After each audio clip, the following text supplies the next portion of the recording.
lubbuun baduun qabsoo keenya laaffisu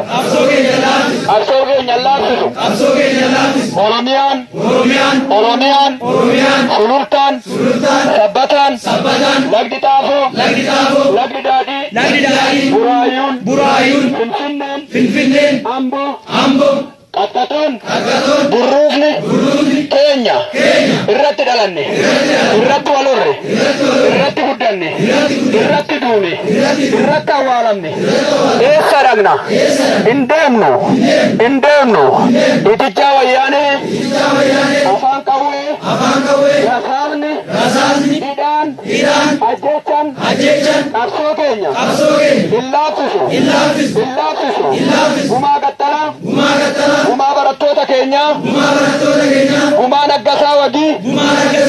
ni baasna malee hin nyaannu yoo gumaa nyaanne lafee qabsaa'ota keenya qoraattii ta'ee nu haa waraanu dhiigni ijoollee keenya galaana ta'ee nu haa fudhatu waadadha wal hin basaasnu walirratti hin gannu walirraan dheechinu walirratti duuna waadadha dhiiga qaxxalaan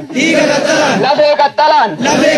dhiiga ijoollee keenyan dhiiga barattoota keenyan dhiiga barsiisota keenyan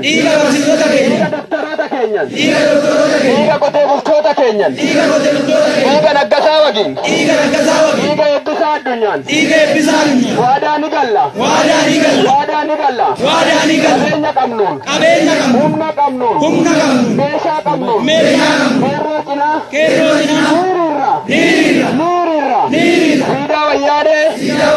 siidaa uppiidiyoo ofirraa buqqisnee siidaa ijoollee keenyaa siidaa qabsaa'ota keenyaa siidaa barattoota keenyaa siidaa barsiisota keenyaa